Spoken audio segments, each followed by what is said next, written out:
జగన్మోహన్ రెడ్డి గారు నిన్న కాక మొన్న ఆయన ఇంటి ఖర్చులకు సంబంధించిన ఒక అంశం బయటకు వచ్చింది. దాంట్లో ఆయన వేల కోట్లు పెట్టి చుట్టూతో ఫెన్సింగ్ కట్టుకున్న ఆయన ఇంటికి ఎలికలు దూరిని అంటూ 1,34,00,000 ఖర్చు చేశారన్నారు. దాన్ని ఎలా చూడొచ్చు అంటారు? అసలు అన్ని వేల కోట్లు పెట్టి నువ్వు 100 కోట్లు పెట్టి మనిషి అందకుండా ఒక జమీందారు లాగా ఫెన్సింగ్ వేసి ఇంటి చుట్టూ ఫెన్సింగ్ వేసి దాంట్లో ఎలుకలు దూరి 1,34,00,000, బూజు దొరకటానికి 2 కోట్లు, ఇంటి ఖర్చుల కింద 10 కోట్లు. మీరు ఒకప్పుడు లోకేష్ బాబు వాటర్ బాటిల్కి జీడిపప్పులకి మా లోకేష్ బాబు గారు ఇంత అయింది అన్నారు. అసలు మీకు ఒక ఇంత జ్ఞానం ఉంటే ఎలుకలు దూరితే ఇంటిలో ఎలుకలు దూరితే పట్టుకోవటం 1,34,00,000 అంట. బూజు దొరకటానికి 2 కోట్లు ఖర్చు అంట 4 సంవత్సరాల్లో ఇంట్లో యొక్క బూజు దొరకటానికి. ప్లస్ జగన్ తిరిగే కోడిగుడ్లు ఖర్చు 1,80,00,000 అంట. మరి కోడిగుడ్లు ఎన్ని కోడిగుడ్లు తింటున్నాడో ఏం తింటున్నాడో మాకు అర్థం అవ్వట్లేదు. అసలు ఇదంతా ఒక రాష్ట్ర ఖజానాని వాళ్ళ సొంత యొక్క అవసరాల కోసం వాడుకున్నట్టుంది. నువ్వు తెచ్చావు 12 లక్షల కోట్లు అప్పు తెచ్చావు, 2,70,000 కోట్లు ప్రజలకు పంచారంటున్నావు. మిగిలిన 10 లక్షల కోట్లు ఏమైనా అడుగుతున్నారు ప్రజలు, ఆంధ్రప్రదేశ్ రాష్ట్ర ప్రజలు. 10 లక్షల కోట్లు ఏమైనాయి? నీ ఖాతాలకు వెళ్ళినాయా, సజ్జలగడ్డ ఖాతాలకు వెళ్ళినాయా, విజయసాయిరెడ్డి ఖాతాలకు వెళ్ళినాయా, సుబ్బారెడ్డి ఖాతాలకు వెళ్ళినాయా? చెప్పండి, మిగిలినప్పుడు ఏమైనాయి? ఈ 10 లక్షల కోట్లు ఏమైనాయి? నువ్వు ఒక ప్రాజెక్టు కట్టలేదు, ఒక ఇరిగేషన్ ప్రాజెక్ట్ జోలికి వెళ్ళలేదు. ఈ ఆంధ్రప్రదేశ్ రాష్ట్రంలో ఉన్న ఆర్ఎన్బి రోడ్లు ఎక్కడ గుంతలు కూడా పూడ్చిన పరిస్థితి లేదు, డ్రైన్లు పూడ్చిన పరిస్థితి లేదు, రోడ్లంతా గుంతల మయమైపోయినాయి. ఎక్కడ మేజర్ కళలు తవ్వలేదు, మైండ్ కళలు తవ్వలేదు. రాయలసీమ పెట్టినని చెప్పుకుంటావు నువ్వు. రాయలసీమ అంజనీనివా కాలువ పూర్తి చేయలేదు, గాలేరు నగర్ పూర్తి చేయలేదు. మీరు అసలు ఏం చేశారు ఈ డబ్బులంతా? అంటే ప్రజాసేవ కోసం అనుకున్నాడా? కోడెల శివప్రసాద్ గారి దగ్గర ఒక బెంచి ఒక కుర్చీ ఉంటే మీరు అల్లరి చేశారు, మీకు కేసు పెట్టారు. ఈరోజు నువ్వు ఒక మనిషి పుట్టక పుడితే ఈ రోజుకి ఫర్నిచర్ కూడా 60-55 రోజులు అయింది. ఫర్నిచర్ అప్పచెప్పచ్చు కదా నువ్వు. ఇదిగోండి బాబు నా ఫర్నిచర్ అప్పచెప్పచ్చు కదా నువ్వు. ఒకడు వస్తాడు ఫర్నిచర్ దాన్ని ఉంటే ఆడు కుర్కాడు వస్తాడు, ఫర్నిచర్ దాన్ని ఉంది కావాలంటే కొనిచ్చేస్తాడు, డబ్బులు కడతా ఉంటాడు. ఏది ఇంతవరకు ఏది నుంచి డబ్బులు కట్టేది లేదు, ఏమి లేదు. నీ ఎక్కడో ఉంటాడు, వీడు ఒక బెంగళూరు అంటున్నారు. మా నాయకుడు ఉన్నాడు. నిన్న శనివారం నాడు పార్టీ ఆఫీసులో సమస్యలు తెలుసుకోవడానికి, అందరు ప్రజల దగ్గర సమస్యలు తెలుసుకోవడానికి ఒక 3 గంటల్లో సేపు నుంచుని సమస్యలన్నీ తీసుకొని ప్రతి సమస్య నా ల్యాండ్ లాక్కున్నాడండి, నా భూమి కబ్జా చేశాడండి, నా భూమి అప్పిరెడ్డి గారు కబ్జా చేశాడండి, నా భూమి నందిగుల సురేష్ గారు కబ్జా చేశాడండి. ప్రతి ఇదే మా సమస్యలకి, వేరేది రెవెన్యూ సమస్యలు ఎక్కువ సమస్యలు. అలాగే అసలు 1,34,00,000 ఎలికలు పెట్టారంటే ఎలాంటి ఎలికలు అయ్యి ఉండాలండి? అసలు ఏది నీ కోసం వచ్చినాయా, లేకపోతే సజ్జలగడ్డ కోసం వచ్చినాయా, కేఎన్ఆర్ గడ్డ కోసం ఎలికలు 1,34,00,000 ఎలికలు పట్టమంటే మీరు వేటగాళ్ళు ఎక్కడి నుంచి తెప్పించారు? ఈ ఆంధ్రప్రదేశ్ రాష్ట్ర వేటగాళ్ళ ఎలికలు పట్టకు వచ్చిన వాళ్ళు అంతర్రాష్ట్ర వేటగాళ్ళ? మాకు మీ అందరూ దీన్ని పత్రికాముఖంగా తెలియజేయాలి. ఇది ప్రజలకు తెలియజేయాలి. మీరు 1,34,00,000 ఎలికలు పడతాకి మీరు వేటగాళ్ళు ఎక్కడి నుంచి తెప్పించారు, ఇది మీరు ప్రజల ముందు తెలియచేయాలి. జగన్ తెలియచేయాలి నువ్వు. ఇది నీకు తెలియజేయాలి. ఇది ప్రజల సొమ్ము, నీ సొమ్ము కాదు. ప్రతి వాడు అంటున్నాడు ఇక్కడ జగన్ గారు ఇక్కడ ఇంట్లో ఏదో రూమ్లో పెడితే డబ్బులు తీసుకెళ్ళి ఒక రూమ్లో పెడితే ఆ రూమ్లో ఏదో 10 కోట్లు 20 కోట్ల రూపాయలు ఎలుకలు కొట్టేసి అని దాన్ని ఎలుకలు పట్టుకోవడానికి ప్రత్యేక బృందాన్ని పిలిపించాడని చెప్పి ప్రజల్లో ఉండే యొక్క అనుమానాలు, వార్త కూడా అదే. లిక్కర్లో ఇప్పుడు 98% డిజిటల్ లావాదేవీలు లేకుండా క్యాష్ దావాలతో డ్రా చేశారు.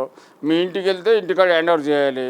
హ్యాండ్ ఓవర్ చేస్తే ఆమె ఒక రూమ్లో పెడుతుందంట, ఒక రూమ్ నిండితే 2 రూమ్లు పెడతారంట.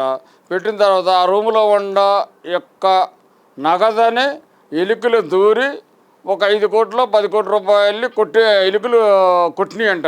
దానికోసం ఎలుకలు పడతాకి ఒక నిపుణుల బృందాన్ని 1,34,00,000 పెట్టి ఖర్చు పెట్టి తెప్పించారంట. అది ఒక అందరూ చెప్పుకునే విషయం. సార్ అలాగే ఏదైతే మాజీ మంత్రి హెల్త్ మినిస్టర్ గారు విడుదల రజనీ గారు ఆరోగ్యశ్రీ బకాయిలు ఎలక్షన్ ముందు మేము అన్నీ ఓకే చేసిపోయాము, ఈ గవర్నమెంట్ వచ్చి దాన్ని ఎందుకు ఇవ్వలేదని టీడీపీ గవర్నమెంట్ మీద అపవాదం వేస్తుంది. అసలు వాళ్ళు ఉండగా ఎందుకు కట్టలేకపోయారు? అదేమంటే ఎలక్షన్ కోడ్ వచ్చింది కాబట్టి మేము ఇవ్వలేకపోయామని చెప్తుంది. దాన్ని ఎలా చూస్తారు మీరు? జనవరి, డిసెంబరు, జనవరి, ఫిబ్రవరి, మార్చి బిల్లులు, ఆరోగ్యశ్రీ బకాయిల బిల్లు, మెడికల్ బిల్స్, మెడికల్ యొక్క సప్లయర్స్ బిల్స్ మేము ఇవ్వలేదు. అవన్నీ జిమ్మని విజయ రజనీ గారు స్టేట్ గవర్నమెంట్ డిపాజిట్ చేస్తుంది.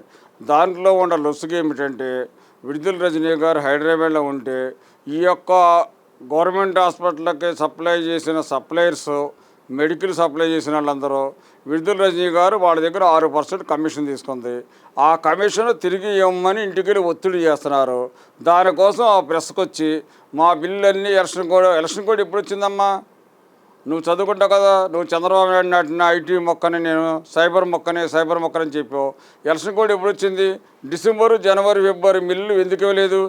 ఈరోజు వాళ్ళు జనాలు ఇచ్చిన కమిషన్ల కోసం, ఒక సప్లయర్స్ ఇచ్చిన కమిషన్ కోసం నేను ఇంటికి వచ్చి ఒత్తిడి చేస్తే ఆ బిల్లులు నువ్వు ఇవ్వమని పే చేయమని అడుగుతున్నావు. ఒక సిగ్గు శరం ఉందా నీకు? లజ్జ ఉందా?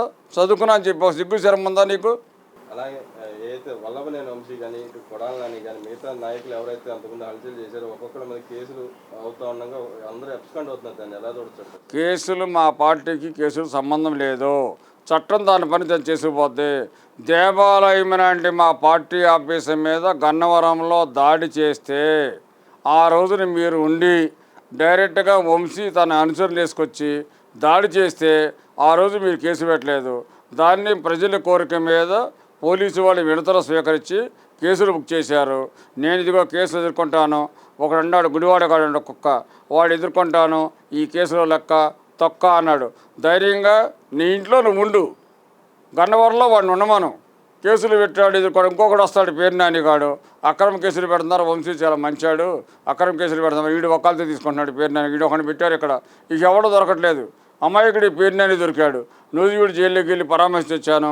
జగన్ ధైర్యం చెప్పమన్నాడు. వాళ్ళంతా ధైర్యంగా ఉన్నారు జైల్లో. మళ్ళీ బయటకు వచ్చినా మళ్ళీ పగల కొడతాం సార్, మాకేం ధైర్యం ఉంది సార్ అని చెబుతున్నారు. కూడా ఆ సిగ్గు శరం లేకుండా ప్రెస్కి వచ్చి మా యొక్క జైల్లో ఉన్న నిందితులు, నూజివీడు జైల్లో ఉన్న నిందితులు చాలా ధైర్యంగా ఉన్నారు, బయటకు వచ్చి మళ్ళీ పగల కొడతాం అంటున్నారు సార్ అని పేరు నాని చెబుతున్నాడు. ఇక దీంట్లో యొక్క విషయం ఏంటో మీ అందరికి అర్థమైపోయాడు, ఈ ప్రజలందరికీ అర్థమైంది. అలాగే అంటే ఇక్కడ అంతకుముందు ప్రగల్భాలు పలికారు కదా సార్, ఒక్కొక్కళ్ళు మేము సూర్యులు తీరులు అన్నారు. కేసు పెట్టినప్పుడు ఎందుకు వచ్చి లొంగిపోకుండా? సింహం సింగిల్కి వద్దని మీరే చెప్పారు. ఎక్కడో పోయింది సింహం, ఎక్కడో పోయింది పులి. ఒక పులి బెంగళూరు వెళ్ళిపోయింది, ఒక పులి ఒక సైకో చిన్న సైకోనేమో ముసుగేసుకుని మారువేషాల్లో నిన్నెవడో చెబుతున్నాడు హైదరాబాద్ వెళ్ళేస్తే అరే వంశీ ఇక్కడ బిర్యానీ తింటాకి పాప మీద మంకీ క్యాంప్ పెట్టుకొచ్చాడని, వాడు నానిగాడు ఎక్కడో తిరుగుతున్నాడని చెబుతారు. మేమెవడో అనలా నానికి క్యాన్సర్ వచ్చిందని. పేరు నానిగాడు ఇప్పుడు నిన్న మీడియాలో చెబుతుంటే కొడాలి నానికి క్యాన్సర్ వచ్చిందని పుకార్లు పుట్టించారు. ఎవడన్నాడు అసలు క్యాన్సర్? నువ్వు ఒకవేళ నీకు ఇంటర్నల్గా తెలిసింది క్యాన్సర్ వచ్చిందని, దాన్ని నువ్వు పబ్లిక్ నువ్వు చెప్పావు కొడాలి నానికి క్యాన్సర్ వచ్చిందని. మాకెవడికి మా కార్యకర్తలకి వాడి క్యాన్సర్ వస్తే ఎందుకు, ఎయిడ్స్ వస్తే మాకు ఏమైనా అవసరం ఉందా?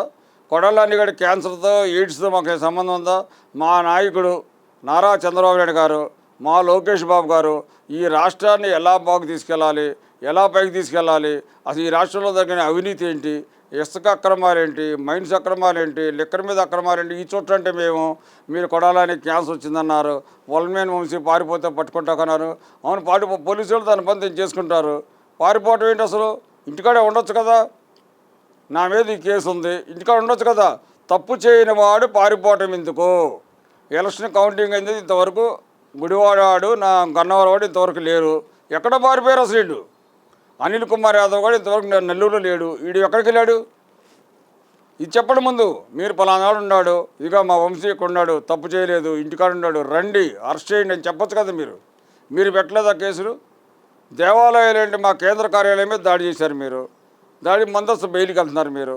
అందరికీ ఉందమ్మా, అప్పిరెడ్డి గారికి ఉంది, ఇందులో వాడికి అలా రామకృష్ణారెడ్డికి ఉంది హస్తం, తలశీల సగ్రాంకి ఉంది, దేవినేని అవినేష్కి ఉంది, జోగి రమేష్కి ఉంది.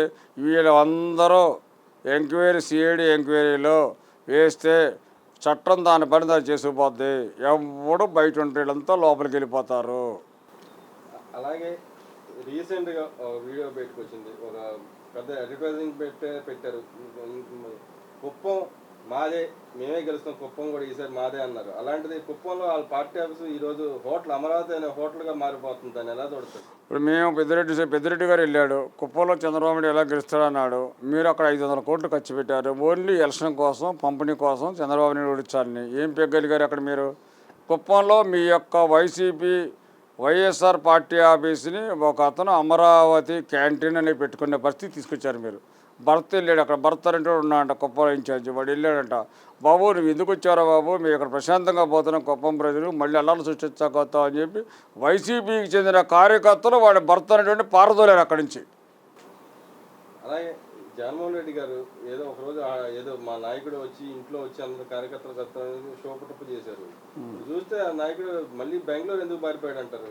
అందరినీ రమ్మన్నారంట కార్యకర్తలు, అందరూ స్టేట్ అందరినీ. అక్కడ జగన్మోహన్ గారు మీ అవసరాలు తీర్చుకుంటున్నాను, నేను అమరావతిని, నేను సెక్రటరీ నుంచి వస్తున్నా, ఇటు నుంచి కట్ట మీద వస్తానంటే కొద్దిగా రోడ్డు బాగోదని నేను అలా తాడేపల్లి మీదకి వస్తున్నా, జనాలందరూ ఫుల్ ఉన్నారు.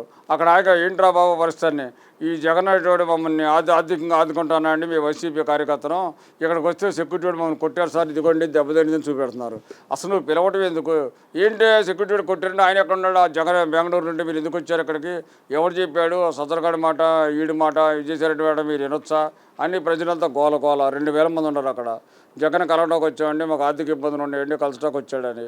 అసలు నువ్వు పులివెందులు వెళ్తే అక్కడ నీ కాంట్రాక్టుల గోల, మా బిల్లు ఇవ్వలేదు మహాప్రభు, కమిషన్లు తీసుకున్నారు, ఇటు భారతీయ గారు కమిషన్ 6% ఇచ్చేసామని భారతీయ గారి దగ్గర గోలంట. అమ్మ నీ కొడుకులు తీసుకుని 6% ఇచ్చారు కదా అవినాష్ రెడ్డి ద్వారా, మరి మా బిల్లు ఏంటంటే ఏదో ఒకటి చేస్తాడులే జగన్, కోర్టుకెళ్ళి తెద్దాంలే అని ఆ మేడం గారు చెబుతారంట. ఇది ఎక్కడ అసలు ఈ 6% ఏంటి, కమిషన్ తీసుకుంటే మాకేం అర్థం అట్లా.